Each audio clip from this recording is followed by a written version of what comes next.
I had spent the night outside the door of the London dungeon, in case I woke up and forgot I was supposed to be there in the morning. It was my first job in 10 months. It was too cold to sleep, so I passed the hours clinging to a bollard. I thought it might be warm because of its internal bulb.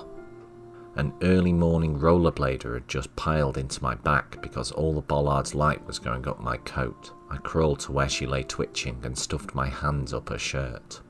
"What are you doing?" she gasped. Something in her tone told me that warming up my hands was not a good enough reason.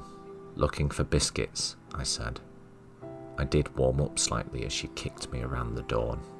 Some hours later, 2 actors arrived. They were friends of Susie who had wangled me this job. I couldn't remember if I'd met them before, but they jammed a cigarette in my mouth. As they led me to the dungeon, they both introduced themselves as Paul, and then started arguing about whether it was better to be workshopping with Polyukov or trapped in a burning car. They asked me what I'd been doing. "Directing traffic," I said, I thought rather wryly. "Great flyers," said the first Paul, and offered the opinion that though Traffic was a mediocre play, it had been very well promoted. In the dungeon there was an office where a manager was sitting. He looked at me and said, "Who are you?" "Paychecks," I mumbled. I used to remember my name by looking at my paychecks. "Ah, you must be that friend of Susie's. May I suggest that the best role for our supporting artist would be the victim?" piped Paul. "Good idea," said the manager. "Show him what to do." Paul and Paul took me to a dirty, small room.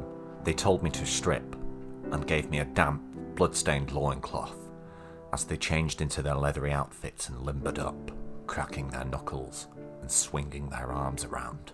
"By the way," said Paul, "you're a Jesuit." "Am I?" I asked. "Yes. I'm pretty sure I'm not a Jesuit," but Paul continued.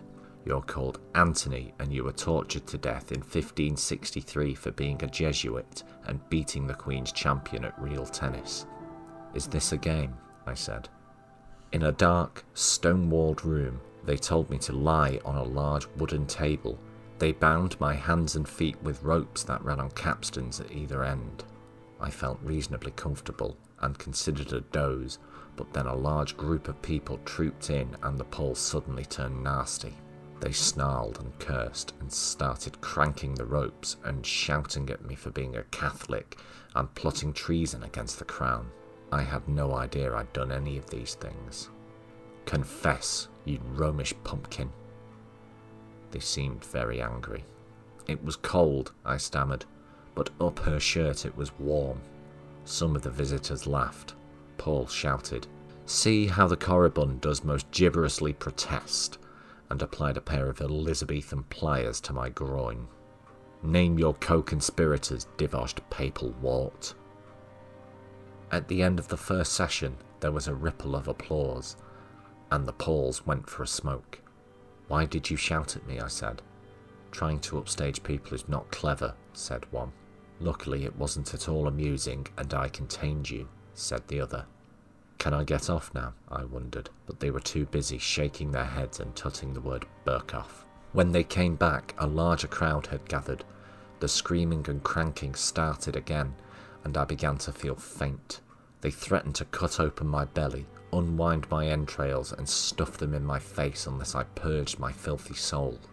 As I thrashed and blubbed, I noticed a little girl in the audience gaping in innocent fascination. A dam broke quietly in my belly.